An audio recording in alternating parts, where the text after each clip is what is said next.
Lockdown ഒക്കെ ആയതുകൊണ്ട് നമുക്ക് ക്ലാസ്സുകളൊന്നും എടുക്കാൻ പറ്റിയില്ല. അപ്പോൾ നമുക്ക് ഹിസ്റ്ററിയെ സംബന്ധിച്ചിടത്തോളം രണ്ടാമത്തെ ചാപ്റ്ററാണ് നമ്മൾ എടുത്തുകൊണ്ടിരുന്നത്. നമ്മൾ ആദ്യത്തെ ഒരു വലിയൊരു ഏരിയ കഴിഞ്ഞായിരുന്നു, പകുതിയിൽ അധികം ഏരിയകൾ നമ്മൾ കവർ ചെയ്തായിരുന്നു. അപ്പോൾ നമുക്ക് ആ സെക്കൻഡ് ചാപ്റ്ററിൻ്റെ ബാക്കി ട്രേഡ് ടു ടെറിട്ടറി എന്ന് പറയുന്ന ചാപ്റ്ററിൻ്റെ ബാക്കി ഏരിയകളിലൊക്കെ നമുക്ക് നോക്കാം. നമ്മൾ പറഞ്ഞു നിർത്തിയതെന്ന് പറയുന്നത് മറാത്ത പവറിൻ്റെ എൻഡാണ്. ഇന്ത്യയിൽ ബ്രിട്ടീഷുകാർ എങ്ങനെയായിരുന്നു മറാത്ത പവറിനെ ഡിസ്ട്രോയ് ചെയ്തത് എന്നുള്ളതാണ് നമ്മൾ പറഞ്ഞു നിർത്തിയത്. അപ്പോൾ നമുക്കിനി അതിനുശേഷം എങ്ങനെയാണ് ബ്രിട്ടീഷുകാർ അവരുടെ ടെറിട്ടറി എക്സ്പാൻഷൻ എങ്ങനെയായിരുന്നു, അതുപോലെ തന്നെ അവരുടെ അല്ലെങ്കിൽ എന്താണ് മറാത്ത പവറിനെ ഡിഫീറ്റ് ചെയ്തതിനു ശേഷം നേഷൻ അല്ലെങ്കിൽ എന്താണ് സബ് കോണ്ടിനെന്റിനെ കൺട്രോൾ ചെയ്യാൻ വേണ്ടി ബ്രിട്ടീഷുകാർ കൊണ്ടുവന്ന പോളിസികൾ എന്തൊക്കെയാണ്, അതിൻ്റെ ഇംപ്ലിമെൻറ്റേഷനുകൾ എങ്ങനെയാണ് എന്നുള്ള കാര്യങ്ങളാണ് നമ്മളിന്ന് പ്രധാനമായിട്ട് ഡിസ്കസ് ചെയ്യാൻ പോകുന്നത്. അപ്പോൾ എല്ലാവരും ക്ലാസ്സുകൾ ശ്രദ്ധിച്ച് കേൾക്കുക. അപ്പോൾ നമുക്ക് ഇന്ന് മെയിൻലി നോക്കേണ്ട ഒരു പോളിസിയാണ്, ബ്രിട്ടീഷുകാർ കൊണ്ടുവന്ന ഒരു പോളിസിയാണ് policy of paramountcy. Okay, policy of paramountcy എന്ന് പറയുന്ന ഒരു പോളിസിയാണ് ബ്രിട്ടീഷുകാർ കൊണ്ടുവന്നത്. എന്തായിരുന്നു ഈ പോളിസി, അല്ലെങ്കിൽ ഈ പോളിസിയുടെ ഇംപ്ലിമെൻറ്റേഷൻ എങ്ങനെയായിരുന്നു ഇന്ത്യയിൽ ബ്രിട്ടീഷുകാർ നടത്തിയത് എന്നുള്ള കാര്യമാണ് നമ്മൾ പറയുന്നത്. ഓക്കെ, അപ്പോൾ ബേസിക്കലി നമുക്ക് ആ പോളിസി ഉണ്ടാവുന്ന അതേ നോക്കാം. അപ്പോൾ ഇയർലി 18th സെഞ്ച്വറി, അപ്പോൾ 18ാം നൂറ്റാണ്ടിൻ്റെ ആദ്യ കാലഘട്ടത്തിൽ തന്നെ അല്ലെങ്കിൽ എന്താണ് അല്ലെങ്കിൽ തുടക്കം മുതൽ തന്നെ എന്ത് ചെയ്യുന്നു, ഈ അഗ്രസീവ് ആയിട്ടുള്ള ഒരു ടെറിട്ടോറിയൽ എക്സ്പാൻഷൻ ആയിരുന്നു ബ്രിട്ടീഷുകാരുടെ പ്രധാനപ്പെട്ട ലക്ഷ്യം. ഓക്കെ, അപ്പം 18th സെഞ്ച്വറിയുടെ ആദ്യ കാലഘട്ടത്തിലാണ് ഫസ്റ്റ് കേസിൽ തന്നെ എങ്ങനെയായിരുന്നു അഗ്രസീവ് ടെറിട്ടോറിയൽ എക്സ്പാൻഷൻ എന്ന് പറയുന്ന അല്ലെങ്കിൽ എന്താണ് ബ്രിട്ടീഷുകാരുടെ നിയന്ത്രണം ഇന്ത്യയിൽ മുഴുവനും അല്ലെങ്കിൽ എത്രത്തോളം വ്യാപിപ്പിക്കാൻ സാധിക്കുമോ അത്രത്തോളം എന്ത് ചെയ്യുക, വ്യാപിപ്പിക്കുക എന്നുള്ളതായിരുന്നു അതിന്റെ ലക്ഷ്യം എന്ന് പറയുന്നത്, ബ്രിട്ടീഷുകാരുടെ ലക്ഷ്യം എന്ന് പറയുന്നത്. അപ്പോൾ അഗ്രസീവ് ടെറിട്ടോറിയൽ എക്സ്പാൻഷൻ അല്ലെങ്കിൽ policy of territorial expansion, aggressive policy of territorial expansion ആര് അഡോപ്റ്റ് ചെയ്യുന്നു, ബ്രിട്ടീഷുകാർ അഡോപ്റ്റ് ചെയ്യുന്നു. ഓക്കെ, അപ്പം നോക്കുക, ലോർഡ് ഹേസ്റ്റിങ്സ് 1813 മുതൽ 1823 വരെ കാലഘട്ടത്തിൽ ഇന്ത്യയുടെ ഗവർണർ ജനറൽ ആയിരുന്നു പറയുന്നത് ലോർഡ് ഹേസ്റ്റിങ്സ് എന്ന് പറയുന്നത്. അദ്ദേഹമാണ് ഈ പോളിസി ഓഫ് പാരാമൗണ്ടസി അല്ലെങ്കിൽ പാരാമൗണ്ടസി എന്ന് പറയുന്ന ഒരു പോളിസി എന്ത് ചെയ്യുന്നത് രാജ്യത്ത് ഇനിഷ്യേറ്റ് ചെയ്തത്. ഓക്കെ, നമ്മൾ ബേസിക്കലി ആ വർഷം നടന്നു പോയത് 1830 to 1823 ആയിരിക്കുന്നു. ലോർഡ് ഹേസ്റ്റിങ്സ്, സ്പാനിഷ് ഹേസ്റ്റിങ്സ് എന്ന് പറയുന്ന ആരാണ്, ഇന്ത്യയുടെ ഗവർണർ ജനറൽ ആയിരുന്നു. ഇദ്ദേഹമാണ് എന്ത് ചെയ്യുന്നത് ഈ പോളിസി ഓഫ് പാരാമൗണ്ടസി എന്ത് ചെയ്യുന്നത് ഇന്ത്യയിൽ ഇനിഷ്യേറ്റ് ചെയ്യുന്നു. ഓക്കെ, ഇനി എന്താണ് പോളിസി ഓഫ് പാരാമൗണ്ടസി, അത് നമ്മൾ ബേസിക്കലി ശ്രദ്ധിക്കുക.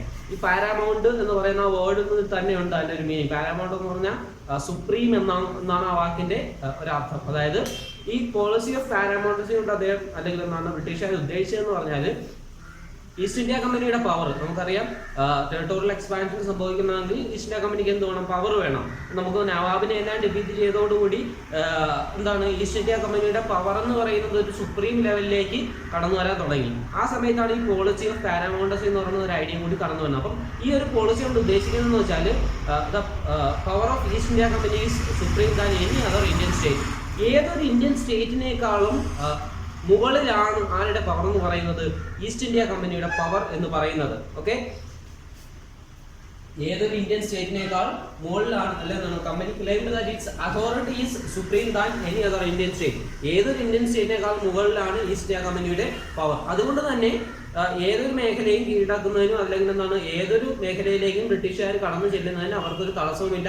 എന്തെങ്കിലും ഒബ്സ്റ്റക്കിൾ ഉണ്ടെങ്കിൽ അത് ഓവർകം ചെയ്യാൻ ഏത് തരത്തിലുള്ള അഗ്രസീവ് പോളിസിയും ആരെടുക്കും, ഈസ്റ്റ് ഇന്ത്യ കമ്പനി എടുക്കും എന്നുള്ളതിന്റെ ഒരു സൂചനയായിരുന്നു എന്ന് പറയുന്നത് പോളിസി ഓഫ് പാരാമൗണ്ടസി എന്ന് പറയുന്നത്. ഓക്കെ, പിന്നീട് എന്താ സംഭവിക്കുന്നത്, ഈ വ്യൂ എന്ത് ചെയ്തു, പിന്നീട് ബ്രിട്ടീഷുകാരെടുത്ത എല്ലാ പോളിസികളുടെയും വ്യൂ അല്ലെങ്കിൽ എന്താണ് എല്ലാ പോളിസികളുടെയും ഒരു കാഴ്ചപ്പാട് എന്ന് പറയുന്നത് എന്തിന്റെ അടിസ്ഥാനത്തിലാണ്, ഈ പാരാമൗണ്ടസി അല്ലെങ്കിൽ എന്താണ് സുപ്രീമസിയുടെ അടിസ്ഥാനത്തിലാണ്. അതായത് എന്താണ് ബ്രിട്ടീഷുകാരാണ് ഏതിന് അല്ലെങ്കിൽ ഏത് പോളിസി എടുക്കുമ്പോഴും ബ്രിട്ടീഷുകാർക്കാണ് മേൽക്കോയ്മ അല്ലെങ്കിൽ എന്താണ് ബ്രിട്ടീഷുകാരുടെ അധീനത കീഴിലാണെന്ന് പറയുന്നത് ഇന്ത്യയിലെ ഒരേ സ്റ്റേറ്റും എന്നുള്ള ആശയത്തിലേക്ക് എന്ത് ചെയ്തു, ഈ ഒരു ഐഡിയ കൊണ്ടെത്തിച്ചു. ഓക്കെ, അത് നമ്മൾ ശ്രദ്ധിക്കാം. പക്ഷെ ഒരിക്കലും ഇന്ത്യ പോലുള്ള ഒരു രാജ്യത്ത് അല്ലെങ്കിൽ എന്താണ് ബ്രിട്ടീഷുകാർക്ക് കീഴിലുണ്ടായിരുന്ന ഇന്ത്യയുടെ മേഖലകളിൽ ഒരിക്കലും ഇത് ചലഞ്ച് ചെയ്യാതെ പോയിട്ടില്ല. ഇത് വളരെ ശക്തമായി ഈ ഒരു പോളിസിയെ അല്ലെങ്കിൽ എന്താണ് പോളിസി ഓഫ് പാരാമൗണ്ടസി എന്ന് പറയുന്ന ഒരു ഐഡിയ കൃത്യമായിട്ട് ഇന്ത്യയിലെ പല ഭാഗങ്ങളിലും എന്ത് ചെയ്തു, ഇത് ചലഞ്ച് ചെയ്യപ്പെട്ടു. അപ്പോൾ നമുക്കറിയാം ഒരു ടെറിട്ടോറിയൽ എക്സ്പാൻഷന്റെ ഒരു പ്രധാനപ്പെട്ട മാർഗമായിരുന്നു പോളിസി ഓഫ് പാരാമൗണ്ടസി എന്ന് പറയുന്നത്. പക്ഷേ ഇത് ചലഞ്ച് ചെയ്യപ്പെട്ടു. അത് എവിടെയൊക്കെയാണ്, എങ്ങനെയൊക്കെയാണ് ചലഞ്ച് ചെയ്യപ്പെട്ടത് എന്നുള്ളതാണ് നമ്മൾ ഇനി നോക്കുന്നത്. ഓക്കെ, കിതൂർ എന്ന് പറയുന്ന ഒരു മേഖല, കർണാടകയിലെ കിതൂർ എന്ന് പറയുന്ന ഒരു മേഖലയിൽ ബ്രിട്ടീഷുകാർ ഈ തരത്തിലൊരു ടെറിട്ടോറിയൽ എക്സ്പാൻഷൻ നടക്കുമ്പോൾ അവിടെ ഉണ്ടായിരുന്ന ഒരാൾ, അതായത് റാണി ചെന്നമ്മ എന്ന് പറയുന്ന ഒരു ലീഡർ, അവരെന്ത് ചെയ്തു, അവരെ തന്നെ വളരെ ശക്തമായിട്ട് എന്ത് ചെയ്തു, ഈ പറയപ്പെടുന്ന ബ്രിട്ടീഷുകാരുടെ പോളിസി എതിർത്തു. പക്ഷെ എന്ത് ചെയ്യുന്നു, ഇൻ 1824, ആ വർഷം മറന്നു പോയത്, 1824 അറസ്റ്റ് ചെയ്തു. ഇൻ 1829 എന്ത് ചെയ്തു, അവര് മരിച്ചു. 1824 അറസ്റ്റ് ചെയ്യപ്പെടുന്നു. 1829 അപ്പൊ കർണാടകയിൽ ഉണ്ടായ ഒരു വലിയ റെസിസ്റ്റൻസിന്റെ ഉദാഹരണമാണ് റാണി ചെന്നമ്മ എന്ന് പറയുന്നത്. പക്ഷേ 1829 റാണി ചെന്നമ്മ മരിച്ചുപോയി എങ്കിൽ പോലും കർണാടകയിൽ നിന്നും ബ്രിട്ടീഷുകാരുടെ ഈ ഒരു പോളിസിയെ റെസിസ്റ്റ് ചെയ്യുന്നതിന് ഒരു കുറവൊന്നും ഉണ്ടായിട്ടില്ല. ചെന്നമ്മയ്ക്ക് ശേഷം എന്ത് ചെയ്യുന്നു, അന്നുണ്ടായിരുന്ന ഒരു പോർ ചൗക്കിദാറായിട്ടുള്ള റായന എന്ത് ചെയ്യുന്നു, റായന കണ്ടിന്യൂഡ് ഫൈറ്റ്. റായന എന്ത് ചെയ്യുന്നു, ഈ ബ്രിട്ടീഷുകാർക്കെതിരെയുള്ള ഒരു പോരാട്ടം വളരെ ശക്തമായി മുന്നോട്ട് കൊണ്ടുപോകാൻ ശ്രമിച്ചു. പക്ഷേ എന്ത് ചെയ്യുന്നു, ഇൻ 1830 1830 അദ്ദേഹത്തെ എന്ത് ചെയ്യുന്നു, ബ്രിട്ടീഷുകാർ വധിക്കുന്നു. ഓക്കെ, അപ്പൊ ഇതായിരുന്നു എന്ന് പറയുന്ന ഒരു, അല്ലെങ്കിൽ നമ്മൾ കർണാടക എടുത്താൽ ഒരു റെസിസ്റ്റൻസിന്റെ ഏറ്റവും പ്രധാനപ്പെട്ട ഉദാഹരണങ്ങൾ ഒന്നായിരുന്നു ഈ ഇവിടെ റാണി ചെന്നമ്മയ്ക്ക് അതുപോലെ തന്നെ രായനയ്ക്ക് സംഭവിച്ച മരണങ്ങളും അതുപോലെ തന്നെ ബ്രിട്ടീഷുകാരുടെ പോളിസി റെസിസ്റ്റ് ചെയ്ത് ഈ തരത്തിലായിരുന്നു. ഇത് നമ്മൾ മനസ്സിലാക്കുക. ഈ ഒരു കാലഘട്ടത്തിന്റെ മറ്റൊരു പ്രത്യേകത എന്ന് പറയുന്നത്, നമ്മൾ റഷ്യ എന്ന് പറയുന്ന ഒരു മേഖല എന്ത് ചെയ്യുന്നു, വളരെ ശക്തമായി അല്ലെങ്കിൽ വലിയൊരു എക്കണോമിക്കൽ പവറായിട്ട് ഉയർന്നു വന്നൊരു കാലഘട്ടമായിരുന്നു ഇതെന്ന് പറയുന്നത്. അപ്പോൾ ബ്രിട്ടീഷുകാരെ സംബന്ധിച്ചിടത്തോളം ബ്രിട്ടീഷ് പവർ അല്ലെങ്കിൽ യൂറോപ്യൻ പവറിനുണ്ടായിരുന്ന വലിയൊരു ത്രെട്ടുകളിലൊന്നാണ് എന്തെന്ന് പറയുന്നത് റഷ്യ എന്ന് പറയുന്നത്. പിന്നെ ജോഗ്രഫിക്കൽ ലൊക്കേഷൻ വെച്ച് നോക്കുകയാണെങ്കിൽ ഇന്ത്യയോട് വളരെ അടുത്ത് കിടക്കുന്ന മേഖല ആയതുകൊണ്ട് തന്നെ ഏതൊരു സമയത്തും എന്താണ് ഈസ്റ്റ് വേർഡ്സ് ടെറിട്ടോറിയൽ എക്സ്പാൻഷന്റെ ഭാഗമായി റഷ്യ എന്ത് ചെയ്യും, ഇന്ത്യയിലേക്ക് കടന്നു വരുമോ എന്നൊരു ഭയം ആർക്കുണ്ടായിരുന്നു, ആ സമയത്ത് ബ്രിട്ടീഷുകാർക്കുണ്ടായിരുന്നു. ഓക്കെ, ജോഗ്രഫിക്കലി അത് വലിയൊരു ഫേവർ ആയിരുന്നു റഷ്യ എന്ന് പറയുന്ന രാജ്യത്തിന്. ഓക്കെ, അപ്പൊ അതുകൊണ്ട് തന്നെ ഇത്തരത്തിലൊരു ഭയം എല്ലാ സമയത്തും എന്ത് ചെയ്യുന്നു, ബ്രിട്ടീഷുകാരെ വേട്ടയാടിയിരുന്നു. അപ്പൊ അങ്ങനെ ഒരു എക്സ്പാൻഷൻ കടന്നു വരുന്നതിന് മുമ്പ് തന്നെ എന്താണ് നോർത്ത് വെസ്റ്റ് മേഖല അല്ലെങ്കിൽ എന്താണ് നോർത്ത് ഈസ്റ്റ് നോർത്ത് വെസ്റ്റ് മേഖല എന്ത് ചെയ്യുക, ബ്രിട്ടീഷുകാരുടെ കൈവശം കൊണ്ടുവരുന്നതിന് വേണ്ടി അവരെന്ത് ചെയ്യാൻ തുടങ്ങി, വാറുകളിൽ ഏർപ്പെടാൻ തുടങ്ങി. അതിന്റെ ഭാഗമായിട്ട് 1838 മുതൽ 1842 വരെ എന്ത് ചെയ്യുന്നു, അഫ്ഗാനിസ്ഥാനുമായിട്ട് എന്ത് ചെയ്യുന്നു, വലിയൊരു യുദ്ധത്തിൽ ഏർപ്പെടുന്നു. ആ യുദ്ധത്തിന് അവസാനം 1842 എന്ത് ചെയ്യുന്നു, ഒരു ഇൻഡയറക്റ്റ് റൂള് നോർത്ത് വെസ്റ്റേൺ മേഖലകളിൽ മുഴുവൻ എന്ത് ചെയ്യുന്നു, ഈസ്റ്റ് ഇന്ത്യ കമ്പനി കൊണ്ടുവരുന്നു. ഓക്കെ, ഇതെന്തുകൊണ്ടാണ് സംഭവിച്ചതെന്ന് നമ്മൾ മനസ്സിലാക്കുക. ജോഗ്രഫിക്കലി വലിയൊരു ഫേവർ റഷ്യക്ക് ഉണ്ടായിരുന്നു. പക്ഷേ റഷ്യക്കാർ കടന്നു വരുന്നതിന് മുമ്പ് തന്നെ അവിടുത്തെ ഒരു കൺട്രോൾ ആരുടെ കീഴിൽ, ബ്രിട്ടീഷുകാരുടെ കീഴിൽ കൊണ്ടുവരിക എന്നുള്ളത് കൊണ്ടാണ് എന്ത് ചെയ്തത്, ഈ കാലഘട്ടത്തിൽ ഈ യുദ്ധത്തിൽ ആര് ഏർപ്പെട്ടത്, ബ്രിട്ടീഷുകാർ ഏർപ്പെട്ടത്. ദെൻ 1843 എന്ത് ചെയ്യുന്നു, സിന്ധിന്റെ കൺട്രോൾ ആര് ഏറ്റെടുക്കുന്നു, ബ്രിട്ടീഷുകാർ സിന്ധ് മേഖല എന്ത് ചെയ്തു, കീഴടക്കി. പക്ഷേ ഈ പറയപ്പെടുന്ന പഞ്ചാബിലേക്ക് വരുമ്പോൾ 1839 പഞ്ചാബിനെ സംബന്ധിച്ചിടത്തോളം മഹാരാജ രഞ്ജിത് സിംഗ് എന്ത് ചെയ്യുന്നു, അദ്ദേഹത്തിന്റെ മരണത്തിന് ശേഷം, ഓക്കെ, മഹാരാജ രഞ്ജിത് സിംഗിന്റെ മരണത്തിന് ശേഷം എന്ത് ചെയ്യുന്നു, 2 യുദ്ധങ്ങൾ ആരുമായിട്ട്, സിഖ് കിങ്ഡവുമായിട്ട് ആര് നടത്തുന്നു, ബ്രിട്ടീഷ് ഈസ്റ്റ് ഇന്ത്യ കമ്പനി നടത്തുന്നു. ദെൻ അങ്ങനെയാണ് എന്ത് ചെയ്യുന്നത്, 1849 എന്ത് ചെയ്യുന്നത്, പഞ്ചാബിന്റെ കൺട്രോൾ ആരുടെ കൈകളിലേക്ക് വരുന്നത്, ഈസ്റ്റ് ഇന്ത്യ കമ്പനിയുടെ കൈകളിലേക്ക് വരുന്നത്. അപ്പോൾ നമ്മൾ ഈ ഒരു കാലഘട്ടം വരെയും അല്ലെങ്കിൽ കാണാത്ത തരത്തിൽ ഒരു വലിയ ശക്തമായിട്ടുള്ള ഒരു ടെറിട്ടോറിയൽ എക്സ്പാൻഷൻ ഇന്ത്യയുടെ എല്ലാ മേഖലകളിലേക്കും എന്താണ്, ബ്രിട്ടീഷ് ഈസ്റ്റ് ഇന്ത്യ കമ്പനിയുടെ ഒരു കൺട്രോൾ അല്ലെങ്കിൽ എന്താണ്, ഒരു നിയന്ത്രണം എന്ത് ചെയ്യുന്നു, ചെന്നെത്തുന്ന തരത്തിലേക്ക് ഒരു അഗ്രസീവ് ആയിട്ടുള്ള ഒരു ടെറിട്ടോറിയൽ എക്സ്പാൻഷൻ ആയിരുന്നു ഈ പോളിസി ഓഫ് പാരാമോണ്ടസിലൂടെ ബ്രിട്ടീഷുകാർ ഉദ്ദേശിച്ചത്. പിന്നീട് സംഭവിച്ചതെന്നുള്ളതാണ്. ഓക്കെ, അപ്പൊ നമ്മൾ ഇതിൽ ഈ ഒരു പോളിസി ഓഫ് പാരാമോണ്ടസി നമ്മൾ പഠിക്കുമ്പോൾ നമ്മൾ ശ്രദ്ധിക്കേണ്ട പ്രധാനപ്പെട്ട കാര്യങ്ങളെന്ന് വെച്ചാൽ, എന്തായിരുന്നു ഈ പറയപ്പെടുന്ന പാരാമോണ്ടസിന്റെ ഉദ്ദേശം, എന്താണ് പോളിസി ഓഫ് പാരാമോണ്ടസി, അതെങ്ങനെയായിരുന്നു രാജ്യത്ത് ഇംപ്ലിമെന്റ് ചെയ്തത്, അതിനെങ്ങനെയാണ് ഇന്ത്യൻസ് റെസിസ്റ്റ് ചെയ്തത്, ഇത്രയും കാര്യങ്ങൾ നമ്മളിതിൽ വളരെ വ്യക്തമായിട്ട് ശ്രദ്ധിക്കുക. അപ്പൊ ഫസ്റ്റ് ക്വസ്റ്റ്യൻ എന്ന് പറയുന്നത്, എന്തുകൊണ്ടായിരുന്നു ഈ എന്താണ് പോളിസി ഓഫ് പാരാമോണ്ടസി കൊണ്ടുവന്നത്, എന്താണ് ഫോർ ടെറിട്ടോറിയൽ അല്ലെങ്കിൽ എന്താണ് ബെറ്റർ ടെറിട്ടോറിയൽ എക്സ്പാൻഷൻ അല്ലെങ്കിൽ എന്താണ് ബ്രിട്ടീഷുകാരുടെ എന്താണ് അതോറിറ്റിയെ ഒരിക്കലും ചലഞ്ച് ചെയ്യാതിരിക്കുക എന്നുള്ള ഉദ്ദേശത്തോടു കൂടിയാണ് ഇത് കൊണ്ടുവന്നത്. എന്താണ് ഈ പോളിസി ഉദ്ദേശിക്കുന്നത്, it means east India company is more powerful or authoritative than any other state in India. ഇന്ത്യയിലെ മറ്റേതൊരു സ്റ്റേറ്റിനേക്കാളും പവർഫുൾ ആണ് എന്തെന്ന് പറയുന്നത് ഇംഗ്ലീഷ് ഈസ്റ്റ് ഇന്ത്യ കമ്പനിയുടെ അതോറിറ്റി എന്ന് പറയുന്നത്. പിന്നെ ഇതെങ്ങനെയൊക്കെയാണ് ഇംപ്ലിമെന്റ് ചെയ്യുന്നത്, അത് നമ്മൾ ബേസിക്കലി നന്നായിട്ട് ശ്രദ്ധിക്കുക. കിതൂർ എന്ന് പറയുന്ന മേഖലയിൽ റാണി ചെന്നമ്മ എന്ത് ചെയ്യുന്നു, ഇതിനെതിരെ ഫൈറ്റ് ചെയ്യുന്നു. അപ്പോൾ എന്ത് ചെയ്യുന്നു, ഒരു വലിയൊരു പോപ്പുലർ സപ്പോർട്ടൊന്നും ഉണ്ടായിരുന്നു. 1824 എന്ത് ചെയ്യുന്നു, ഈ പറയപ്പെടുന്ന റാണി ചെന്നമ്മയെ അറസ്റ്റ് ചെയ്യുന്നു. 1829 എന്ത് ചെയ്യുന്നു, അവര് പ്രശ്നങ്ങളിൽ മരിക്കുന്നു. ഓക്കെ, ദെൻ പിന്നെ ആ ഫൈറ്റ് എന്ത് ചെയ്തു, പിന്നീട് കണ്ടിന്യൂ, വർഷങ്ങൾ വളരെ വ്യക്തമായി ഓർമ്മിക്കുക. 1824 അറസ്റ്റ് ചെയ്യുന്നു, പിന്നീട് അവർ മരിക്കുന്നു. പിന്നീട് അത് കണ്ടിന്യൂ ചെയ്യുന്ന ആരാണ്, അന്നൊരു ചൗക്കിദാർ ഉണ്ടായിരുന്ന പുള്ളിക്കാരനാണ് രായന കണ്ടിന്യൂഡ് ടു ഫൈറ്റ്. പക്ഷെ എന്ത് ചെയ്യുന്നു, 1830 1730 എന്ത് ചെയ്യുന്നു, അദ്ദേഹത്തെ എന്ത് ചെയ്യുന്നു, ബ്രിട്ടീഷുകാർ തൂക്കിക്കൊന്നു. പിന്നെ എന്ത് ചെയ്യുന്നു, നോർത്ത് വെസ്റ്റേൺ കൺട്രോൾ. അപ്പൊ നോർത്ത് വെസ്റ്റുമായിട്ട് അല്ലെങ്കിൽ നോർത്ത് വെസ്റ്റേൺ സൈഡിൽ അഫ്ഗാനിസ്ഥാനുമായിട്ട് ഒരു വാറ് വളരെ ശക്തമായി നടന്നു. എന്തായിരുന്നു അതിന്റെ കാര്യം എന്ന് പറയുന്നത്, നോർത്ത് വെസ്റ്റിനെ സംബന്ധിച്ചിടത്തോളം ആ മേഖലയിലേക്ക് ആര് കടന്നു വരാൻ, റഷ്യൻസ് കടന്നു വരാനുള്ള വലിയൊരു സാധ്യത അവിടെ നിലനിന്നിരുന്നു.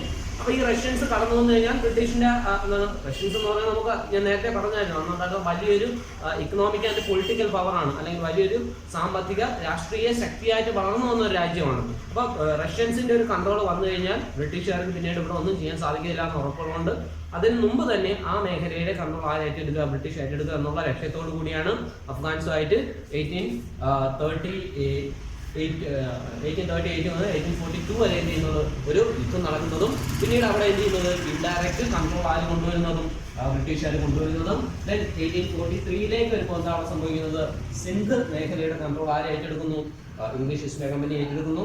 ദെൻ 1839 ആര് ഭരിക്കുന്നു, മഹാരാജ രഞ്ജിത് സിംഗ് ഭരിക്കുന്നു. അതിനുശേഷം 2 യുദ്ധങ്ങൾ സിഖ് കിങ്ഡവുമായിട്ട് ആര് നടക്കുന്നു, ഇംഗ്ലീഷ് ഈസ്റ്റ് ഇന്ത്യ കമ്പനി നടത്തുന്നു.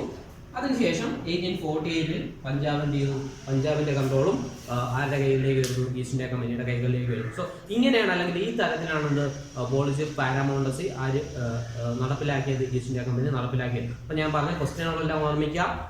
എന്തുകൊണ്ട് കൊണ്ടുവന്നു ഈ പോളിസി, എന്തായിരുന്നു ഈ പോളിസി, എന്തായിരുന്നു ഇതിന്റെ ഔട്ട്കം, എങ്ങനെയാണ് ജനങ്ങൾ റെസിസ്റ്റ് ചെയ്തത്, ഇത്രയും കാര്യങ്ങൾ ബേസിക്കലി നമ്മൾ മനസ്സിലാക്കുക. ഇത് ഒരു 4 മാർക്കിനൊക്കെ ചോദിക്കാൻ പറ്റിയ നല്ലൊരു ചോദ്യമാണ്. ഇതിന്റെ ഈ ഒരു ക്വസ്റ്റിന്റെ ഒരു പ്രത്യേകത എന്ന് പറഞ്ഞാൽ ഇതിനകത്തു നിന്നും 1 വേർഡ് ഒരുപാട് ചോദിക്കാൻ പറ്റും. ഒരുപാട് ഇയേഴ്സ് ഉണ്ട്, ഒരുപാട് ആളുകളുടെ പേരുണ്ട്.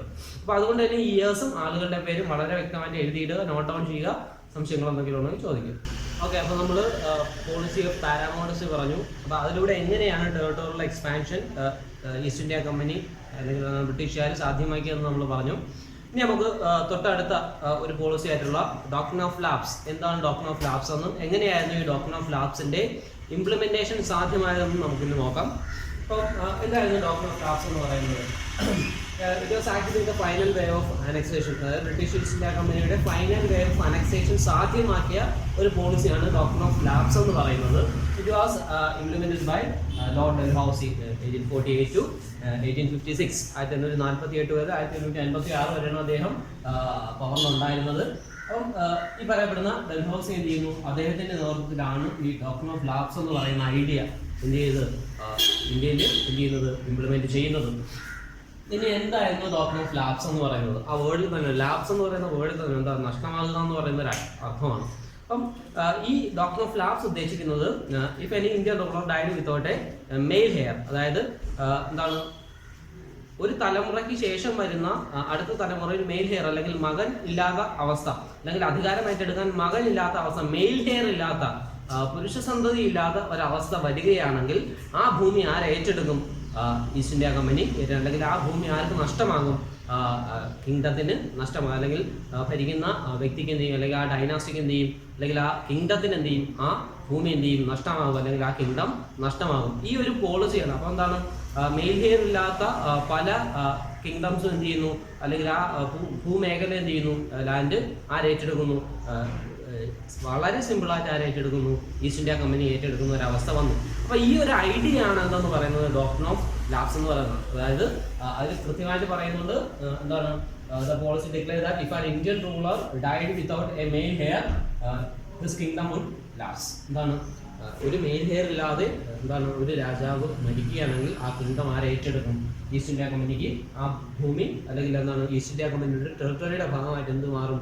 ആ ഭൂമി മാറും. അങ്ങനെ വളരെ സിമ്പിളായിട്ട് ഏറ്റെടുത്ത ഒരുപാട് മേഖല ആ കാലഘട്ടത്തിലുണ്ടായിരുന്നു. 1848 കത്തര എന്ന് പറയുന്ന മേഖല, പിന്നെ 1850 Sambalpur, then 1852 Udaipur, then 1853 Nagpur and Jhansi in 1854. Okay, ഇത്രയും മേഖലകൾ എന്ത് ചെയ്യുന്നു, വളരെ സിമ്പിൾ ആയിട്ട്. അപ്പോൾ ഈ വർഷങ്ങളെല്ലാം ഓർമ്മയിരിക്കുക. 1848 Satara, then Sambalpur in 1850, Udaipur 52, Nagpur 53 and Jhansi in 54. അപ്പോൾ ഏതൊക്കെ മേഖലകളാണെന്ന് വളരെ വ്യക്തമായിട്ട് മനസ്സിലാക്കുക. അപ്പോൾ പോളിസി നമ്മൾ മനസ്സിലാക്കുക. അതായത് എന്താണ്, ഒരു രാജാവിന് മകൻ ഇല്ല എന്നുണ്ടെങ്കിൽ എന്ത് ചെയ്യും, അദ്ദേഹത്തിന്റെ മരണശേഷം ആ കിങ്ഡം ആർക്ക് പോകും? ഈസ്റ്റ് ഇന്ത്യ കമ്പനിക്ക് പോകും. അതായത് മെയിൽ ഹെയർ ഇല്ലാത്ത, ഓക്കെ, മകനോ അല്ലെങ്കിൽ മകൻ ഇല്ലാത്ത അവസ്ഥ, അല്ലെങ്കിൽ എന്താണ് ആ കിങ്ഡം ഏറ്റെടുക്കാൻ എന്താണ് മെയിൽ ഹെയർ ഇല്ലാത്ത, അടുത്ത തലമുറയിൽ മെയിൽ ഹെയർ ഇല്ലാത്ത ഒരവസ്ഥയാണ് ഉള്ളതെങ്കിൽ എന്ത് ചെയ്യും, ആ ഭൂമി ആരേറ്റെടുക്കും, ആ ഭൂമി ഈസ്റ്റ് ഇന്ത്യ കമ്പനി ഏറ്റെടുക്കുന്ന ഒരവസ്ഥ. ഓക്കെ, അപ്പോൾ ഈ തരത്തിൽ ഏതൊക്കെ ഭൂമിയാണ് നഷ്ടപ്പെട്ടതെന്ന് നമ്മൾ പറഞ്ഞിരുന്നത്. ഇൻ ഫൈനലി 1856 1857 ഒടുവിൽ എന്ത് ചെയ്യുന്നു, അവാധ് എന്ന് പറയുന്ന മേഖലയെ ആര് കീഴടക്കി, ഈസ്റ്റ് ഇന്ത്യ കമ്പനി കീഴടക്കി. അപ്പം അന്ന് ഈസ്റ്റ് ഇന്ത്യ കമ്പനി പറയുന്ന ഒരു പ്രധാനപ്പെട്ട വാദം എന്ന് പറയുന്നത്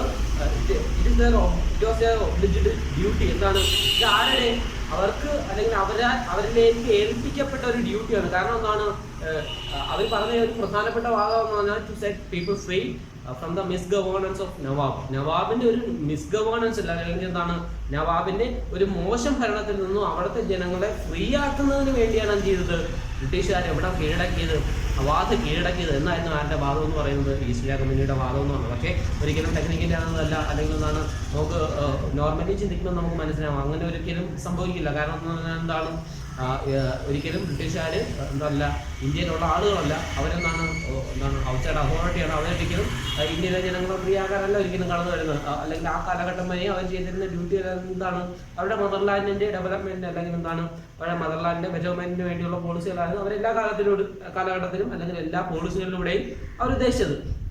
അപ്പോൾ ഈ എന്താണ് അവാധിൽ എന്തെന്ന്, അല്ലെങ്കിൽ അവാധിന്റെ അതോറിറ്റി ഈസ്റ്റ് ഇന്ത്യ കമ്പനി ഏറ്റെടുക്കുന്നു. അപ്പോൾ അല്ലെങ്കിൽ ആ ഒരു കൈ കടത്തൽ എന്ന് പറയുന്നത് ഇന്ത്യ എന്താണ് നവാബിനെ ഹ്യൂമിലിയേറ്റ് ചെയ്യുന്ന തരത്തിലേക്ക്, അല്ലെങ്കിൽ ആ ഒരു സ്റ്റേറ്റ്മെന്റ് എന്ന് പറയുന്നത് മിസ്ഗവേണൻസ് ഓഫ് നവാബ് എന്ന് പറയുന്ന ഒരു സ്റ്റേറ്റ്മെന്റ് തന്നെ നവാബിനെയും അവിടുത്തെ ജനങ്ങളെയും അങ്ങേയറ്റം ഹ്യൂമിലിയേറ്റ് ചെയ്യുന്നതിന് തുല്യമായിരുന്നു. ഓക്കെ, അപ്പോൾ അതുകൊണ്ട് തന്നെ എന്ത് ചെയ്യുന്നു, 1857 നടക്കുന്ന റിവോൾട്ടിൽ ഈ അവാധിൽ നിന്നുള്ള അല്ലെങ്കിൽ ആ റിവോൾട്ടിന്റെ വലിയൊരു ഭാഗമായിട്ട് അവാധ് മാറുന്നു. അപ്പോൾ ജനങ്ങളെയും അല്ലെങ്കിൽ ഭരണാധികാരികളെയും വളരെ ശക്തമായി ഹ്യൂമിലിയേറ്റ് ചെയ്യുന്ന പോളിസിയിലേക്ക് ആര് കടന്നു തുടങ്ങി, ഈസ്റ്റ് ഇന്ത്യ കമ്പനി കടന്നു തുടങ്ങി. അപ്പോൾ വളരെ ഫ്രീ ആയിട്ട് അല്ലെങ്കിൽ എന്താണ്, നേരത്തെ പറഞ്ഞു, ഒരു സൂപ്രമസി എന്ത് ചെയ്യുക, കാണിക്കുക, എന്താണ് പാരാമോണസിലൂടെ ഒരു സൂപ്രമസി കാണിക്കുക. അതിനുശേഷം വന്ന പോളിസികളെല്ലാം ഈ പറയപ്പെടുന്ന സൂപ്രമസിയെ സപ്പോർട്ട് ചെയ്യുന്ന തരത്തിലായിരുന്നു. അത്തരത്തിലുള്ള ഒരു പോളിസി ആയിരുന്നു ഒന്നെന്ന് പറയുന്നത് ഡോക്ട്രിൻ ഓഫ് ലാപ്സ് എന്ന് പറയുന്നത്. അപ്പം നമുക്ക് എന്താണ് ഒരു ലോജിക്കലി നമുക്കൊരു ലോജിക് ഉണ്ടായി നമുക്ക് ഒരിക്കലും നമുക്ക് അംഗീകരിക്കാൻ പറ്റുന്ന, അല്ലെങ്കിൽ എന്താണ്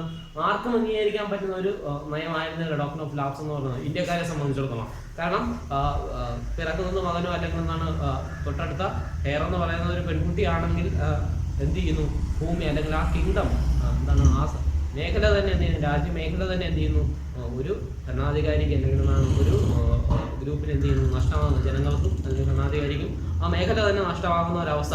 പിന്നീട് അവിടെ കാര്യങ്ങൾ എങ്ങനെ നടക്കണം എന്നാലും തീരുമാനിക്കും, ഈസ്റ്റ് ഇന്ത്യ കമ്പനി തീരുമാനിക്കുന്ന ഒരവസ്ഥ. സോ ഇതിനെയാണ് അല്ലെങ്കിൽ ഈ ഒരു ഐഡിയ ആണെന്ന് പറയുന്നത് ഡോക്ട്രിൻ ഓഫ് ലാപ്സ് എന്ന് പറയുന്നത്. അപ്പം ആരാണ് ഇത് കൊണ്ടുവരുന്നത്, ലോർഡ് ഡൽഹൌസിയാണ് ഈ സാധനം കൊണ്ടുവരുന്നത്. കമ്പയർ ചെയ്യുക, പാരാമോണ്ടസ് കൊണ്ടുവന്നത് ആരായിരുന്നു, എന്താണ് ലോർഡ് ഹേസ്റ്റിങ്സ് ആണ് എന്ത് ചെയ്യുന്നത് കൊണ്ടുവരുന്നത്. അപ്പം കാലഘട്ടം നടന്നത് ഡൽഹൌസി എന്ന് പറയുന്നത് 1848 to 1856 ആണ്. അപ്പോൾ പോളിസി എന്താണെന്ന് മനസ്സിലാക്കുക. അതിലൂടെ നഷ്ടപ്പെട്ട മേഖല സാത്ര, സാമ്പൽപൂർ, ഉദയ്പൂർ, നാഗ്പൂർ ആൻഡ് ഝാൻസി വർഷങ്ങൾ വളരെ കൃത്യമായിട്ട് ഓർമ്മിച്ച് വയ്ക്കുക. ഇത് അല്ലെങ്കിൽ ഈ പോളിസിക്കെതിരെ വളരെ ശക്തമായിട്ടുള്ള ഒരു മുന്നേറ്റം ഉണ്ടാകുന്നത് എന്തിൻ്റെ റിസൾട്ടായിട്ടാണ്, അവാധിൻ്റെ അനക്സേഷനും ആ അനക്സേഷനുമായിട്ട് ബന്ധപ്പെട്ട് ബ്രിട്ടീഷുകാർ മുന്നോട്ട് വലിയൊരു സ്റ്റേറ്റ്മെൻറ്റ് എന്താണ്, അതൊരു ഒബ്ലിജിബിൾ ഡ്യൂട്ടിയാണ്. അതുപോലെ തന്നെ എന്താണ് to set free the people from misgovernance of Nawab. നവാബിന്റെ മിസ്ഗവേണൻസ് ആണ് അവിടെ സംഭവിച്ചതെന്നാണ്, നവാബിനെ ഹ്യൂമിലിയേറ്റ് ചെയ്യുന്ന തരത്തിൽ. ഓക്കെ, പല മേഖലകളിലും ഈസ്റ്റ് ഇന്ത്യ കമ്പനി നേരത്തെ ചെയ്തിട്ടുള്ള കാര്യമാണ്. പക്ഷേ ഇത്തവണ ചെയ്തു ഇത് ഭൂമി ഏറ്റെടുക്കൽ കൂടി ആയപ്പോൾ അത് വളരെ എന്താണ് ദൂരവ്യാപകമായിട്ടുള്ള ഒരു പ്രത്യാഘാതം ചെയ്തു ഇതിന് ഉണ്ടാക്കി. അതുകൊണ്ട് തന്നെ 1857 നടക്കുന്ന റിവോൾട്ട് ഇവിടെ നിന്ന് അവാസിൽ നിന്നുള്ള ജനങ്ങളുടെയും അതുപോലെ തന്നെ ഇന്ത്യയിൽ ആഹ്വാനം ഇത് അല്ലെങ്കിൽ ഈ കമ്പനിയുടെ പോളിസികൾക്കെതിരെ ചെയ്യുന്ന ജനങ്ങൾ പ്രതികരിക്കാൻ പറയും. ഓക്കെ, അപ്പോൾ നമ്മൾ പ്രധാനമായിട്ടും ബ്രിട്ടീഷുകാർ കൊണ്ടുവന്ന പോളിസികൾ, ഡിഫറൻ്റ് ആയിട്ടുള്ള പോളിസികൾ, ടെറിട്ടോറിയൽ എക്സ്പാൻഷനുമായിട്ട് ബന്ധപ്പെട്ട് ബ്രിട്ടീഷുകാർ കൊണ്ടുവന്നിട്ടുള്ള പോളിസികളാണ് നമ്മൾ ഡിസ്കസ് ചെയ്തത്. അപ്പോൾ അതിൻ്റെ ഭാഗമായിട്ട് എങ്ങനെയാണ് ബ്രിട്ടീഷുകാർ എന്താണ് അവരുടെ ടെറിട്ടറി എക്സ്പാൻഡ് ചെയ്തതെന്നും അതിനെതിരെ ഇന്ത്യൻസ് എങ്ങനെയാണ് പ്രതികരിച്ചതെന്നുള്ള കാര്യം നമ്മൾ ഓൾറെഡി നോക്കി. Then setting up of new administration. ബ്രിട്ടീഷുകാരുടെ അഡ്മിനിസ്ട്രേറ്റീവ് പോളിസികളാണ് അല്ലെങ്കിൽ അഡ്മിനിസ്ട്രേറ്റീവ് പോളിസികളുടെ ഒരു ഡെവലപ്മെന്റ് എങ്ങനെയായിരുന്നു എന്നുള്ളതാണ് നമ്മൾ ഇനി നോക്കുന്നത്. ന്യൂ അഡ്മിനിസ്ട്രേഷൻ അല്ലെങ്കിൽ ഈസ്റ്റ് ഇന്ത്യ കമ്പനിയുടെ നേതൃത്വത്തിലൊക്കെ അഡ്മിനിസ്ട്രേറ്റീവ് പോളിസികൾ എങ്ങനെയാണ് അവർ അഡോപ്റ്റ് ചെയ്ത് അതെങ്ങനെയാണ് ഡെവലപ്പ് ചെയ്ത് വന്നത് എന്നുള്ളതാണ് നമ്മൾ ഇനി നോക്കുന്നത്. അപ്പോൾ അതിൽ ഏറ്റവും പ്രധാനപ്പെട്ട പങ്കുവഹിച്ച ഒരാളായിരുന്നു ഉണ്ടായിരുന്ന ഗവർണർ ജനറൽ പ്രധാനപ്പെട്ട ആളായിട്ടുള്ള വാരൻ ഹേസ്റ്റിങ്സ് എന്ന് പറയുന്നത്. 1773 മുതൽ 1785 വരെ ഉണ്ടായിരുന്ന ആളാണ് Warren Hastings. He was first governor general of India. ഇന്ത്യയുടെ ആദ്യത്തെ ഗവർണർ ജനറൽ ആണ് എന്ന് പറയുന്നത് വാരൻ ഹേസ്റ്റിങ്സ് എന്ന് പറയുന്നത്. അപ്പൊ നമ്മൾ നോക്കാം British territories divide and presidency. അപ്പൊ 1773 അല്ലെങ്കിൽ ഇദ്ദേഹത്തിന്റെ കാലഘട്ടത്തിന് ശേഷമാണ് എന്ത് ചെയ്യുന്നത്, ഇന്ത്യയിലെ അഡ്മിനിസ്ട്രേറ്റീവ് യൂണിറ്റുകൾ എന്തായിട്ട് ഡിവൈഡ് ചെയ്യുന്നത്, പ്രസിഡൻസീസ് എന്ന് പറയുന്ന പേരിലേക്ക് മാറി ഡിവൈഡ് ചെയ്യുന്നത്. അപ്പൊ അന്നുണ്ടായിരുന്ന പ്രധാനപ്പെട്ട അഡ്മിനിസ്ട്രേറ്റീവ് യൂണിറ്റുകളാണ് നമ്മൾ എന്താണെന്ന് വിളിക്കുന്നത്, പ്രസിഡൻസീസ് എന്ന് വിളിക്കുന്നത്. എന്താണ് പ്രസിഡൻസി? ആ വേർഡ് പറഞ്ഞു വായിക്കുക, പ്രസിഡൻസി. അന്നുണ്ടായ പ്രധാനപ്പെട്ട പ്രസിഡൻസിയാണ് ബംഗാൾ, ബോംബെ ആൻഡ് മദ്രാസ് എന്ന് പറയുന്നത് ഇമ്പോർട്ടന്റ് പ്രസിഡൻസീസ് എന്ന് പറയുന്നത്. അപ്പം ഈ ഓരോ പ്രസിഡൻസീസിന്റെ അല്ലെങ്കിൽ ഓരോ പ്രസിഡൻസിയുടെ സുപ്രീം ഹെഡായിട്ട് പറയുന്നത് ആരാണ്? ഗവർണർ ജനറൽ ആണ്. ഓരോ പ്രസിഡൻസി അല്ലെങ്കിൽ പ്രസിഡൻസികളുടെ സുപ്രീം ഹെഡായിട്ട് പറഞ്ഞിരുന്ന ആരാണ്? ഗവർണർ ജനറലിനെയാണ്. 1772 പ്രത്യേകത എന്ന് പറയുന്നത് ന്യൂ സിസ്റ്റം ഓഫ് ജസ്റ്റിസ്. 1772 എന്ത് ചെയ്യുന്നു, ന്യൂ സിസ്റ്റം ഓഫ് ജസ്റ്റിസ് എന്ത് ചെയ്യുന്നു, രാജ്യത്ത് ഇംപ്ലിമെന്റ് ചെയ്യുന്നു. അപ്പം എന്താണ് ജസ്റ്റിസ് സിസ്റ്റത്തിൽ വന്നിട്ടുള്ള വ്യത്യാസം എന്നുള്ളതാണ് നമ്മൾ ഇനി നോക്കുന്നത്. അതിന്റെ ഭാഗമായിട്ട് സിവിൽ കോർട്ടും ക്രിമിനൽ കോർട്ടും, ഓക്കെ, രണ്ട് കോർട്ടുകൾ. അപ്പൊ അന്ന് വരെ ഇന്ത്യയിൽ എക്സിസ്റ്റ് ചെയ്യാത്ത പുതിയൊരു സിസ്റ്റം അല്ലെങ്കിൽ എന്താണ് ജസ്റ്റിസ് സിസ്റ്റം അല്ലെങ്കിൽ എന്താണ് ജസ്റ്റിസിന്റെ ഒരു പുതിയ സിസ്റ്റം എന്ത് ചെയ്യുന്നു, അവിടെ ഇംപ്ലിമെന്റ് ചെയ്യുന്നു 1772. എന്താണ് ന്യൂ സിസ്റ്റം ഓഫ് ജസ്റ്റിസ്. അതിന്റെ ഭാഗമായിട്ട് രണ്ട് കോർട്ടുകൾ, സിവിൽ കോർട്ട് ആൻഡ് ക്രിമിനൽ. അപ്പൊ എന്താണ് ക്രിമിനൽ പ്രൊസീജിയർ അല്ലെങ്കിൽ എന്താണ് ക്രിമിനൽ മാറ്റേഴ്സ് മെയിൻറ്റെയിൻ ചെയ്യാൻ വേണ്ടി ഒരു ക്രിമിനൽ കോർട്ടും അതുപോലെ തന്നെ സിവിൽ മാറ്റേഴ്സ് മെയിൻറ്റെയിൻ ചെയ്യുന്നതിന് വേണ്ടി എന്ത് ഒരു സിവിൽ കോർട്ടും എന്ത് ചെയ്യുന്നു 1772 എന്ത് ചെയ്യുന്നു, അവിടെ സെറ്റപ്പ് ചെയ്യുന്നു. ഓക്കെ, അതാണ് അഡ്മിനിസ്ട്രേറ്റീവ് എന്താണ് ഒരു ജസ്റ്റിസ് സിസ്റ്റത്തിൽ വന്നിട്ടുള്ള അല്ലെങ്കിൽ അഡ്മിനിസ്ട്രേറ്റീവ് സിസ്റ്റത്തിൽ വന്നിട്ടുള്ള ഒരു പ്രധാനപ്പെട്ട ചേഞ്ച് എന്ന് പറയുന്നത് ഈ സിവിൽ ക്രിമിനൽ കോർട്ടുകളുടെ സെറ്റിംഗ് അപ്പ് ആണ്. പിന്നെ നോക്കുക, നമ്മൾ ഇന്ത്യ അല്ലെങ്കിൽ ഇന്ത്യ പോലുള്ള രാജ്യത്താണ് ഈ പറയപ്പെടുന്ന സിവിൽ ക്രിമിനൽ കോർട്ടുകൾ വരുന്നത്. അപ്പം നിയമങ്ങൾ എങ്ങനെയായിരിക്കണം എന്നുള്ളത് ഒരു പ്രധാനപ്പെട്ട എന്താണ് ഒരു മാറ്ററാണ്. അല്ലെങ്കിൽ ഏത് നിയമം ആയിരിക്കണം പരിഗണിക്കുന്നത്. യൂറോപ്യൻസ് അവരുടെ നാട്ടിൽ ഇംപ്ലിമെന്റ് ചെയ്തിരിക്കുന്ന നിയമമാണോ അവിടെ ഇംപ്ലിമെന്റ് ചെയ്യാതോ, അതോ ഇന്ത്യ പോലുള്ള ഒരു രാജ്യത്തിന്റെ ഒരു സോഷ്യൽ സർക്കംസ്റ്റാൻസസിന്റെ അടിസ്ഥാനത്തിലുള്ള നിയമങ്ങളാണോ ഇന്ത്യയിൽ ഇംപ്ലിമെന്റ് ചെയ്യാറുള്ളത്? ഇത് ഒരു പ്രധാനപ്പെട്ട എന്തായിരുന്നു ഒരു ചർച്ചാ വിഷയമായിരുന്നു. സോ അതുകൊണ്ട് തന്നെ ഇന്ത്യയിലെ അല്ലെങ്കിൽ ഈ പറയപ്പെടുന്ന എന്താണ് ലോസ് എന്ത് ചെയ്യുന്നതിന് വേണ്ടി മെയിൻറ്റെയിൻ ചെയ്യുന്നതിന് വേണ്ടി അല്ലെങ്കിൽ എന്താണ് യൂറോപ്യൻസിന് മനസ്സിലാക്കുന്നതിന് വേണ്ടി ഒരു സിസ്റ്റം കൊണ്ടുവരുന്നു. മൗലവീസും ഹിന്ദു പണ്ഡിറ്റ്സും എന്ത് ചെയ്തു, ഇന്ത്യൻ ലോസ് എന്ത് ചെയ്തു യൂറോപ്യൻസിന് അതായത് European district collectors പ്രിസൈഡ് over civil court. Civil court പ്രിസൈഡ് ചെയ്തിരുന്ന ആരാണ്? ഡിസ്ട്രിക്ട് കളക്ടറാണ്. അപ്പോൾ നോക്കുക, ഇന്ത്യൻ ലോസ് എന്ത് ചെയ്യുന്നു ഹിന്ദു പണ്ഡിറ്റ്സും മൗലവീസും ഈ പറയപ്പെടുന്ന എന്താ കളക്ടേഴ്സിന് വേണ്ടി എന്ത് ചെയ്തു, സിവിൽ കോർട്ട് മെയിൻറ്റെയിൻ ചെയ്തിരുന്ന കളക്ടേഴ്സിന് വേണ്ടി എന്ത് ചെയ്തു ഇന്റർപ്രറ്റ് ചെയ്ത് നൽകി. അപ്പോൾ ഇന്ത്യൻ നിയമങ്ങൾ എങ്ങനെയാണ്, അതുപോലെ തന്നെ ഇന്ത്യയിലെ നിയമങ്ങൾക്കനുസരിച്ച് എങ്ങനെയായിരിക്കണം ജസ്റ്റിസ് ഡെലിവർ ചെയ്യേണ്ടത് എന്നുള്ള കാര്യമായിരുന്നു യൂറോപ്യൻ ഡിസ്ട്രിക്ട് കളക്ടേഴ്സിന് എന്ത് ചെയ്യുന്നു സിവിൽ കോർട്ട് മെയിൻറ്റെയിൻ ചെയ്ത യൂറോപ്യൻ ഡിസ്ട്രിക്ട് കളക്ടേഴ്സിന് എന്ത് ചെയ്തു അത് ഇന്റർപ്രറ്റ് ചെയ്ത് നൽകി. നെക്സ്റ്റ് എന്ന് പറയുന്നത് criminal court. It was under qazi and mufti. ഈ പറയപ്പെടുന്ന ക്രിമിനൽ കോർട്ട് എന്ന് പറയുന്ന ആരുടെ? കോസി ആൻഡ് മുഫ്തി. കോസി എന്ന് പറഞ്ഞാൽ ഈ വേർഡിൽ അർത്ഥം ജഡ്ജ് എന്നാണ് കോസി. മുഫ്തി എന്ന് പറയുന്നത് അന്നുണ്ടായ മുസ്ലിം കമ്മ്യൂണിറ്റിയിൽ നിന്നും ഈ ലോ ഇന്റർപ്രറ്റ് ചെയ്യുന്ന ആളുകളാണ് മുഫ്തീസ് എന്ന് പറയുന്നത്. അപ്പം ക്രിമിനൽ കോർട്ട് മെയിൻറ്റെയിൻ ചെയ്തിരുന്നത് ഈ കോസി മുഫ്തിയാണ്. പക്ഷെ എന്താണ് ultimately they are under the supervision of collector. District കളക്ടറിന്റെ സൂപ്പർവിഷൻ ആണ് അൾട്ടിമേറ്റ് സൂപ്പർവിഷൻ എന്ന് പറയുന്ന ആരാണ്? ഈ പറയപ്പെടുന്ന ഡിസ്ട്രിക്ട് കളക്ടർ ആയിരുന്നു. ഓക്കെ, അത് നമ്മൾ മനസ്സിലാക്കുക. അപ്പൊ ഇന്ത്യൻ ലോസ് എന്ത് ചെയ്യുന്നു യൂറോപ്യൻ ഡിസ്ട്രിക്ട് കളക്ടേഴ്സിന് വേണ്ടി ഇന്റർപ്രറ്റ് ചെയ്ത് കൊടുത്തിരുന്ന ആളുകളാണ് മൗലവീസും ഹിന്ദു പണ്ഡിറ്റ്സും എന്ന് പറയുന്നത്. അപ്പോൾ നോക്കാം, ഈ പറയപ്പെടുന്ന എന്താണ് സിവിൽ കോർട്ടിനെ പ്രിസൈഡ് ചെയ്തിരുന്ന എന്താണ് അൾട്ടിമേറ്റ്ലി ബൈ ദി ഡിസ്ട്രിക്ട് കളക്ടറാണ്. അതേസമയം ക്രിമിനൽ കോർട്ടിന്റെ കൺട്രോൾ എന്ന് പറയുന്നത് കോസി മുഫ്തി ഈ പറയപ്പെടുന്ന രണ്ട് യൂണിറ്റുകളുടെ കീഴിലായിരുന്നു. കോസി എന്ന് പറയുന്ന ജഡ്ജാണ്. മുഫ്തി എന്ന് പറയുന്നത് ആരാണ്? അത് മുസ്ലിം കമ്മ്യൂണിറ്റിയിലുള്ള ലോ ഇന്റർപ്രറ്റ് ചെയ്ത് നൽകുന്ന ആളാണ്. ഈ രണ്ട് യൂണിറ്റുകളും ഉണ്ടെങ്കിൽ പോലും it was ultimately supervised by district collector. കളക്ടറാണ് എന്ത് ചെയ്യുന്നത് അൾട്ടിമേറ്റ്ലി സൂപ്പർവൈസ് ചെയ്തിരുന്നത്. അപ്പോൾ ഈ പറയപ്പെടുന്ന ലോക്കൽ ലോസ് എന്താണ്? ഈ പറയപ്പെടുന്ന ഇന്ത്യൻ ലോക്കൽ ലോസ് എന്ന് പറയുന്നത് ബ്രിട്ടീഷുകാരൊക്കെ എന്ത് ചെയ്യണം, അവർക്ക് ട്രാൻസ്ലേറ്റ് ചെയ്ത് കൊടുക്കണം. അപ്പോൾ ഈ local laws actually based on ധർമ്മശാസ്ത്രയുടെ അടിസ്ഥാനത്തിലുള്ള ലോക്കൽ ലോസിന്റെ അടിസ്ഥാനം. ഈ ലോക്കൽ ലോ ആണ് ആർക്ക് ട്രാൻസ്ലേറ്റ് ചെയ്ത് കൊടുക്കുന്നത്?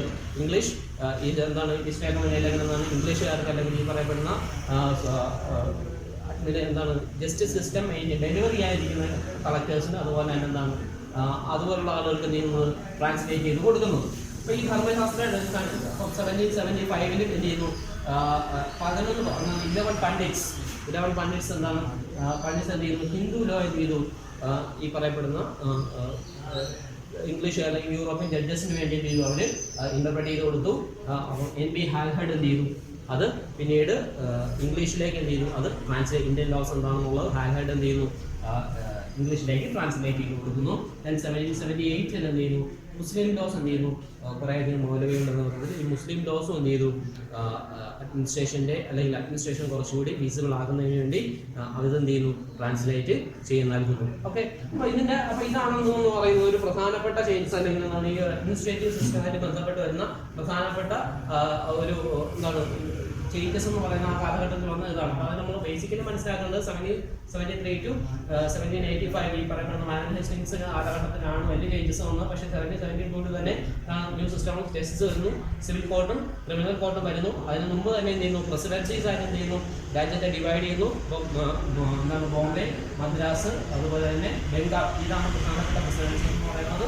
അപ്പോൾ ഇവിടെ ജസ്റ്റിസ് സിസ്റ്റം ഇംപ്ലിമെന്റ് ചെയ്യുന്നതിന്റെ ഭാഗമായിട്ട് ഇന്ത്യ എന്ത് ചെയ്യുന്നു ഒരു സിവിൽ കോർട്ടും അതുപോലെ തന്നെ എന്ത് ചെയ്യുന്നു ഒരു ക്രിമിനൽ കോർട്ടും എന്ത് ചെയ്യുന്നു രാജ്യത്ത് ഇംപ്ലിമെന്റ് ചെയ്യുന്നു.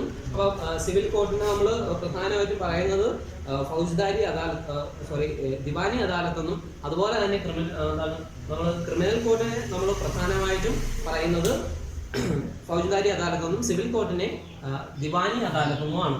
അപ്പോൾ ഫൗജ്ദാരി അദാലത്ത് ദിവാനി അദാലത്ത് കാരണം അതിൻ്റെ ഹിന്ദു കോഡെന്ന് പറയുന്നത് ഫൗജ്ദാരി അദാലത്ത് ആൻഡ് ദിവാനി അദാലത്ത് ഈ രണ്ട് വേർഡുകളും മറന്നു പോകാതിരിക്കുക. ഇപ്പം സിവിൽ കോർട്ടും അതുപോലെ തന്നെ ക്രിമിനൽ കോർട്ടും ഇത് അല്ലെങ്കിൽ ഈ ലോസ് ഇന്റർപ്രറ്റ് ചെയ്ത് കൊടുത്ത ആരാണ് ഈ പറയപ്പെടുന്ന മുസ്ലിം ഹിന്ദു മൗലവീസ് ആൻഡ് പണ്ഡിറ്റ്സ് ആണ്. ഇവരാണ് എന്ത് ചെയ്യുന്നത് യൂറോപ്യൻസിന് വേണ്ടി എന്താണ് ഇന്ത്യൻ ലോ കമ്പയർ ചെയ്യുന്നത്. പിന്നീട് എന്ത് ചെയ്യുന്നു 1775 അല്ലെങ്കിൽ ഇന്ത്യൻ ലോസ് എന്തിന്റെ അടിസ്ഥാനത്തിലായിരുന്നു അല്ലെങ്കിൽ എന്താണ് ഹിന്ദു ലോസ് എന്ന് പറയുന്നത് ധർമ്മശാസ്ത്രത്തിന്റെ അടിസ്ഥാനത്തിലായിരുന്നു. പിന്നെ ഈ ലോസ് എന്ത് ചെയ്യുന്നു NB ഹാൽഹഡ് ആണ് എന്ത് ചെയ്യുന്നത് ഇത് ഇംഗ്ലീഷിലേക്ക് ട്രാൻസ്ലേറ്റ് ചെയ്യുന്നത്. അത് ബേസിക്കലി നമ്മൾ മനസ്സിലാക്കുക. 1778 മുസ്ലിം ലോസ് എന്ത് ചെയ്യുന്നു ഇവർക്ക് വേണ്ടി ട്രാൻസ്ലേറ്റ് ചെയ്യുന്നു. അപ്പോൾ ഇതാണ് അഡ്മിനിസ്ട്രേഷനുമായിട്ട് ബന്ധപ്പെട്ട പ്രധാനപ്പെട്ട കാര്യങ്ങളെന്ന് പറയുന്നത്. ജസ്റ്റിസ് സിസ്റ്റത്തിന്റെ ഇംപ്ലിമെന്റേഷനുമായിട്ട് ബന്ധപ്പെട്ട് ലോ എങ്ങനെയാണ് കമ്പൈൻ ചെയ്തത്, എങ്ങനെയാണ് ട്രാൻസ്ലേറ്റ് ചെയ്തത്, ആരായിരുന്നു ട്രാൻസ്ലേറ്റ് ചെയ്തെന്നുള്ള കാര്യം പറഞ്ഞു. ഇനി അതുമായിട്ട് ബന്ധപ്പെട്ട ഏറ്റവും പ്രധാനപ്പെട്ട ചേഞ്ച് എന്ന് പറയുന്നത് 1773 1773 എന്ത് ചെയ്യുന്നു ന്യൂ സുപ്രീം കോർട്ട് എസ്റ്റാബ്ലിഷ്. അപ്പം എന്താണ് ഒരു പുതിയ സുപ്രീം കോർട്ട് കൽക്കട്ടയിൽ എന്ത് ചെയ്യുന്നു എസ്റ്റാബ്ലിഷ് ചെയ്യുന്നു. അപ്പം ആ സമയത്ത് തന്നെ എന്തുകൊണ്ട് കോർട്ട് ഓഫ് അപ്പീലായിട്ടുള്ള എന്താണ് സർദാർ നിസാമത്ത് അദാലത്ത് നിലനിർത്തും അല്ലെങ്കിൽ അതിനോടൊപ്പം ഫോം ചെയ്യാമെന്ന് പറയുന്നത് സർദാർ നിസാമത്ത് അദാലത്ത് എന്ന് പറയുന്നത്. അപ്പോൾ കോർട്ട് ഓഫ് അപ്പീൽ സുപ്രീം കോർട്ടിനോടൊപ്പം സർദാർ നിസാമത്ത് അദാലത്ത് എന്ത് ചെയ്യുന്നു എസ്റ്റാബ്ലിഷ് ചെയ്യുന്നു. In that particular circumstances, the main figure അല്ലെങ്കിൽ ആ കാലഘട്ടത്തിലെ ഒരു മെയിൻ ഫിഗർ എന്ന് പറയുന്നത് ആരാണ് which was district collector ആയിരുന്നു എന്ന് പറയുന്നത് മെയിൻ ഫിഗർ എന്ന് പറയുന്നത് ഫിഗർ ഓഫ് അഡ്മിനിസ്ട്രേഷൻ എന്ന് പറയുന്നത് ഡിസ്ട്രിക്ട് കളക്ടർ ആയിരുന്നു. then what was his duty അദ്ദേഹത്തിന്റെ ഡ്യൂട്ടി എന്തൊക്കെയാണെന്നുള്ളതാണ് നമ്മൾ ഇനി ഡിസ്കസ് ചെയ്യുന്നത്. നമുക്കറിയാം in his title ആ കളക്ടർ എന്ന് പറയുന്ന ആ ടൈറ്റിൽ തന്നെ ഉണ്ട് എന്താണ് collection of revenue and taxes. Revenue ടാക്സസും എന്ത് ചെയ്യുക കളക്ട് ചെയ്യുക എന്നുള്ളതായിരുന്നു അദ്ദേഹത്തിന്റെ പ്രധാനപ്പെട്ട ഫംഗ്ഷനുകൾ ഒന്നെന്ന് പറയുന്നത്. Next one maintaining law and order in his district with the help of judges and police officers. അപ്പോൾ എന്താണ് പോലീസ് ഓഫീസേഴ്സിന്റെയും ജഡ്ജസിന്റെയും സഹായത്തോടു കൂടി എന്ത് ചെയ്യുക maintain law and order territory അല്ലെങ്കിൽ എന്താണ് ഡിസ്ട്രിക്റ്റിനകത്ത് എന്ത് ചെയ്യുക ലോ ആൻഡ് ഓർഡർ മെയിൻറ്റെയിൻ ചെയ്യുക എന്നുള്ളതാണ് അദ്ദേഹത്തിന്റെ മറ്റൊരു പ്രധാനപ്പെട്ട ഡ്യൂട്ടി എന്ന് പറയുന്നത്. അപ്പോൾ നമ്മൾ ബേസിക്കലി അത് മനസ്സിലാക്കുക. പിന്നെ പറയുന്നത് പറഞ്ഞാൽ നമുക്കറിയാം ഒരു മെയിൻ പൊസിഷനിലുള്ളത് കൊണ്ട് തന്നെ ഓഫീസ് ഓഫ് കളക്ടർ അല്ലെങ്കിൽ കളക്ടറേറ്റ് എന്ന് പറയുന്ന ആ ഒരു മേഖല എന്ന് പറയുന്നത് എന്താ it become part of the centre of administration അല്ലെങ്കിൽ എന്താണ് അഡ്മിനിസ്ട്രേഷൻ്റെ ഒരു സെൻറ്ററായിട്ട് എന്ത് മാറുന്നു അല്ലെങ്കിൽ സെൻറ്റർ ഓഫ് പവറായിട്ട് എന്ത് മാറുന്നു കളക്ടറേറ്റ് മാറുന്നു. ഓക്കെ, അപ്പോൾ ഇതാണ് നമ്മൾ ബേസിക്കലി ജസ്റ്റിസ് സിസ്റ്റമായിട്ട് ബന്ധപ്പെട്ട് നമ്മൾ പറയുന്നത്. അപ്പം 1773 എന്ത് ചെയ്യുന്നു ഈ പറയപ്പെടുന്ന അഡ്മിനിസ്ട്രേഷൻ്റെ ഭാഗമായിട്ട് അല്ലെങ്കിൽ എന്താണ് ജസ്റ്റിസ് സിസ്റ്റത്തിൽ വന്നിട്ടുള്ള പ്രധാനപ്പെട്ട മാറ്റങ്ങൾ setting up of new system of administration എന്ന് പറയുന്നത് എന്തായിരുന്നു അല്ലെങ്കിൽ ആ അഡ്മിനിസ്ട്രേറ്റീവ് സിസ്റ്റത്തിൽ വന്ന മാറ്റം എന്താണ്, ആ കാലഘട്ടം വരെ ഇല്ലാതിരുന്ന എന്ത് മാറ്റമാണ് ഈ പറയപ്പെടുന്ന ജസ്റ്റിസ് സിസ്റ്റത്തിൽ ഉണ്ടായത് എന്നുള്ളതാണ് നമ്മൾ ഓൾറെഡി ഡിസ്കസ് ചെയ്ത് കഴിഞ്ഞത്. നിയമങ്ങൾ എങ്ങനെയാണ് ട്രാൻസ്ലേറ്റ് ചെയ്യപ്പെട്ടത്, ഏതെല്ലാം നിയമങ്ങളാണ് മാറിയത്, ദെൻ എന്താണ് ഈ പറയപ്പെടുന്ന അഡ്മിനിസ്ട്രേറ്റീവ് ഹെഡായിട്ട് ഇങ്ങനെ കളക്ടർ മാറി, കളക്ടറിൻ്റെ പൊസിഷൻ എന്തായിരുന്നു എന്നുള്ളത് നമ്മൾ ഡിസ്കസ് ചെയ്തു. അപ്പോൾ ഇതെല്ലാം നന്നായിട്ട് നോക്കുക, എന്തെങ്കിലും സംശയം ഉണ്ടെങ്കിൽ ചോദിക്കുക. ഓക്കെ.